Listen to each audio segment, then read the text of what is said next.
cheer for Samoa! Hey! One cheer for America! Hey!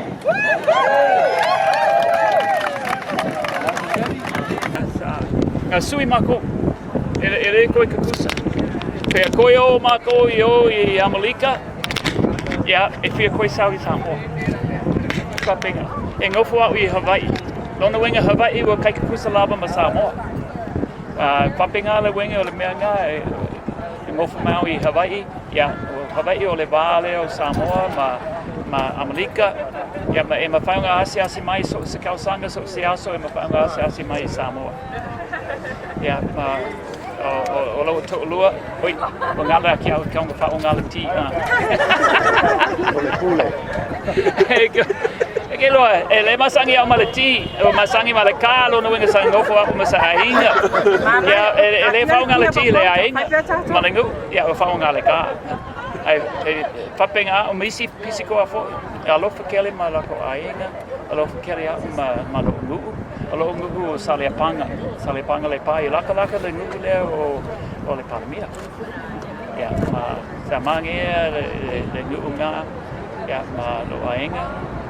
Wau o le alo o tupua tau tofi. Ia, ma whapinga a. Pe ua, e le koe mau le paradu. E le sama. Okay. Whapinga le mawhapa ma le paku o Peace Corp ia. Okay, kalangoa ma isi Peace Corp po. Ko whai mai mato. Ia, peo e lopateli ama Samoa. E whia nofu i nei, e manea i nei. Manea le Orlando. Te lo. I o i Hawaii. E tele tangata. E le aise pale, le aise ainga, le aise whanua. Le aise mea ngofo ai. Ai Samoa, e le ai. Se me pape. O Felani mau le bainga mua lava. Ma ngati i Peace Corp i o le bainga na lona lima. Ke loa. O whaia onga lato.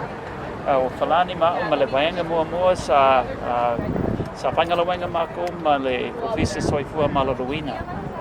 Ia, ma isi sa whaia onga po. O isi sa la ia, sa pomai, me whapinga. Ai, o le mea salaleia mātou. Nofu le nuku, na nofu ma ainga. E nofu i e pia. Sa nofu au i Saleapanga. Ma mau Saleapanga. Ua taimina, sa lele awale le mafa. Ia, ma sa whanguwhi oti le mafa. Ia, pia mau le pasi. Sa ta o le taiao atoa e malanga mai le pasi. Pe alo li isi mea i Samoa po sapata po le panga. Ia, te tauna maua si isi pasi po umele aso atoa. Ka pena i taimina. I taimina sa nopo au i Samoa. O fia me ma taafa sa palamia. Ia, ma mali atoa sa head of state.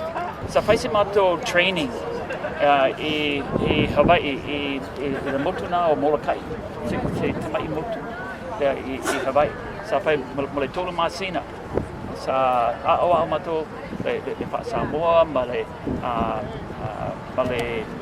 anganuhu, me uma whapena, sa o maitia onga mamona i Hawaii.